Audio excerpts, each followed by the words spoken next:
Today's unboxing is The North Wind and the Sun by Stead, who is really honestly one of my favorite illustrators / authors, but like a real illustration,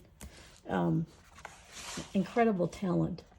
And I think, yes, he won a Caldecott for A Sick Day for Amos McGee, but also just all his books are special.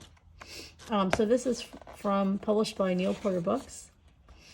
I really like the way he has,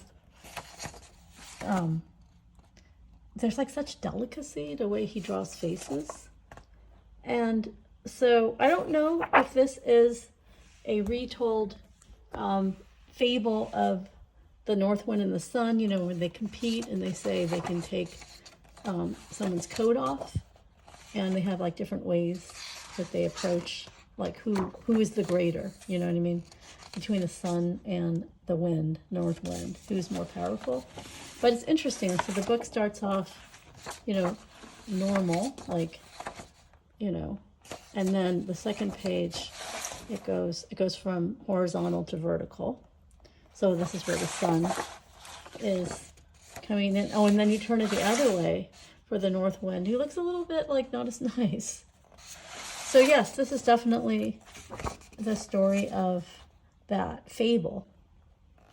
But here, instead of, usually it's a story about like a young man or a man, but here the story is retold with three sisters.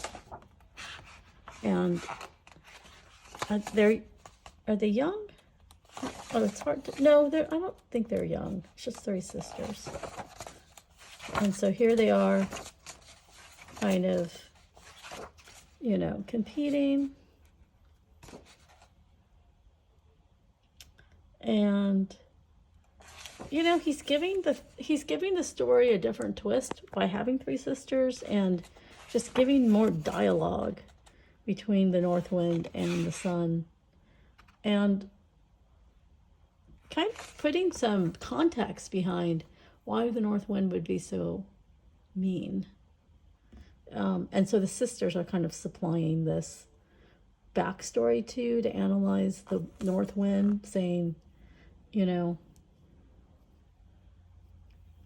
maybe he's lonely, or maybe, you know, all these different things. And then the sun, who is more gentle. And so I think the three sisters, they're not young. They're like all grown up. They're like maybe even grandmother age. I don't know.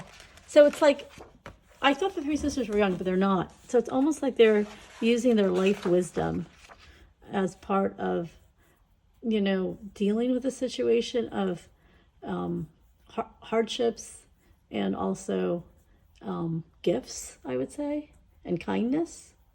And I don't know. It seems like it's a pretty deep story, you know?